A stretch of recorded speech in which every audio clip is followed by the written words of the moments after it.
नमस्कार दोस्तों, आज का खुलासा न्यूज में आपका स्वागत है। मैं हूं नदीम अहमद और आज डालते हैं एक नजर 10 अगस्त की खबरों पर। गैस उपभोक्ता अपने गैस सिलेंडर की रिफिलिंग बुक व्हाट्सएप या मिस कॉल से भी कर सकेंगे। जनपद में भारत गैस के लगभग 59,447 उपभोक्ता हैं। खास बात है कि बुकिंग के बाद आपको ऑनलाइन पेमेंट की भी सुविधा दी जाएगी। जनपद शामली भारत गैस के सेल्स मैनेजर हिमांशु जैन ने बताया कि उपभोक्ताओं को व्हाट्सएप बुकिंग करने के लिए BCPL स्मार्ट लाइन नंबर 1800224344 पर ग्राहक को अपने पंजीकृत नंबर से हाय या हेलो के लिए लिखकर भेजना होगा।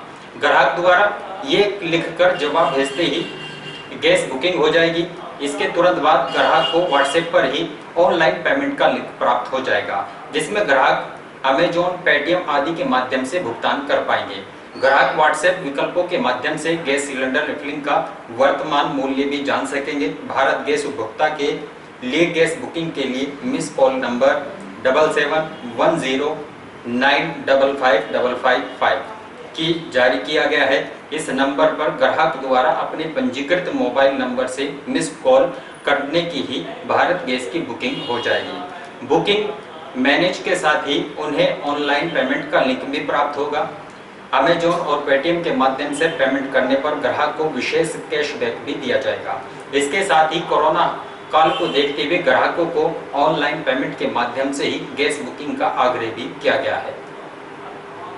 पुलिस अधीक्षक शामली के निर्देश पर कैराना कोर्ट की सुरक्षा के दृष्टिगत सघन चेकिंग अभियान चलाया गया। इस दौरान कोर्ट में खड़े वाहनों की जांच की गई। इसके अलावा कोर्ट में आने वाले लोगों से सोशल डिस्टेंसिंग के नियमों का पालन करने का भी आह्वान किया गया। सोमवार को पुलिस अधीक्षक विनीत जायसवाल के आदेश पर कैराना कोर्ट की सुरक्षा की दृष्टिगत कोर्ट परिसर में सघन चेकिंग अभियान चलाया गया। प्रतिसार निरीक्षक पुलिस लाइन शामली द्वारा पुलिस लाइन से फोर्स एवं डॉग स्क्वाड को साथ लेकर न्यायालय परिसर कैराना पहुंचे। न्यायालय परिसर के गेट पर मौजूद ड्यूटी कर्मचारियों को चेक किया गया और उसके उपरांत न्यायालय में बंदी के उपरांत खुलने के दृष्टिगत चप्पे चप्पे पर सुरक्षा की दृष्टिगत चेकिंग की गई।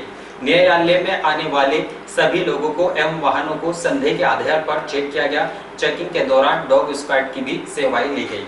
न्यायालय परिसर के बाहर खड़े वाहनों एवं वाहनों की भी तलाशी ली गई, जिसके लिए न्यायालय में कोई असामाजिक तत्व प्रवेश न कर सके। पुलिस कर्मियों को आवश्यक दिशा निर्देश देते हुए अलर्ट होकर ड्यूटी के लिए भी कहा गया है। श्री कृष्ण जन्माष्टमी के पर्व को लेकर कान्हा की सुंदर सुंदर पोशाक और मूर्तियों को खरीदने के लिए बाजारों में महिलाओं युवतियों की भीड़ लगी रही। जन्माष्टमी के चलते बाजार में चहल पहल रही और वहीं जन्माष्टमी के चलते मंदिरों की साफ सफाई करते हुए मंदिरों की भव्य सजावट की तैयारियां भी की जा रही है। इस बार सोशल डिस्टेंसिंग का पालन करते हुए जन्माष्टमी पर्व धूमधाम के साथ आगामी बुधवार को मनाया जाएगा। जन्माष्टमी का त्योहार भाद्रपद महीने की अष्टमी तिथि के दिन मनाया जाता है। इस दिन भगवान कृष्ण ने जन्म लिया था। भगवान श्री कृष्ण का जन्म भाद्रपद मास के कृष्ण पक्ष की अष्टमी की मध्य रात्रि में हुआ था। श्री कृष्ण ने रोहिणी नक्षत्र में जन्म लिया था, इसलिए अगर अष्टमी तिथि के दिन रोहिणी नक्षत्र होता है तो ये एक बहुत ही शुभ और विशेष संयोग माना जाता है। इस बार जन्माष्टमी का पर्व 12 अगस्त बुधवार के दिन मनाया जाएगा। श्री कृष्ण भक्त जन्माष्टमी का व्रत रखकर भगवान श्री कृष्ण की पूजा अर्चना करेंगे। जन्माष्टमी की खरीदारी को लेकर बाजारों में लगभग तैयारियां पूरी हो गई हैं। कान्हा की बांसुरी, पालन आदि सामान की खरीदारी शुरू हो गई है। शनिवार व रविवार के साप्ताहिक लॉकडाउन के बाद सोमवार को जैसे ही बाजार खुले तो बाजारों में जन्माष्टमी पर्व को लेकर कान्हा की सुंदर सुंदर पोशाक और मूर्तियों को खरीदने के लिए महिलाओं की बाजारों में भीड़ उमड़ पड़ी। शहर के बड़ा बाजार, नया बाजार, कबाड़ी बाजार, गांधी चौक, नेहरू मार्केट, विवेंटर college road, Hanuman road, Mazar road की दुकानों पर श्रृंगार से जरूरी सामान की बिक्री की गई। श्री कृष्ण जन्माष्टमी जैसे जैसे नजदीक आ रही है, राधा कृष्ण से जुड़े परिधान और श्री कृष्ण जन्माष्टमी के लिए बाजारों में कान्हा की सुंदर सुंदर पोशाक से सजी दुकानें आकर्षक मूर्तियों से बाजार गुलजार रहे। बाजार के साथ घरों और मंदिरों में तैयारियां शुरू कर दी गई हैं। डिजाइनदार राधा कृष्ण के कपड़े, मूर्तियां, बांसुरी, मोर मुकुट और झांकी सजने की वस्तुओं की बिक्री शुरू हो गई है। आकर्षक परिधान में मोर के पंख और गजरे भी बिक रहे हैं। छोटे बच्चों के लिए धोती, कुर्ता और बांधना पटका अलग अलग दाम में मिल रहा है। वहीं लकड़ी, स्टील और शीशे के बने आकर्षक झूले लोगों को लुभा रहे हैं। सुंदर पगड़ी और रेशम के धागों से बनी आकर्षक पगड़ियां भी खूब बिक्री हो रही हैं। इस बार श्री कृष्ण जन्माष्टमी का पर्व 2 दिनों को होगा। कोरोना लॉकडाउन के कारण जन्माष्टमी पर मंदिरों को खोले रखा जाएगा, लेकिन श्रद्धालु नहीं आ पाएंगे। वे घरों में ही रहकर पूजा अर्चना करेंगे। मंदिरों में सिर्फ पंडितों द्वारा ही पूजा अर्चना की जाएगी।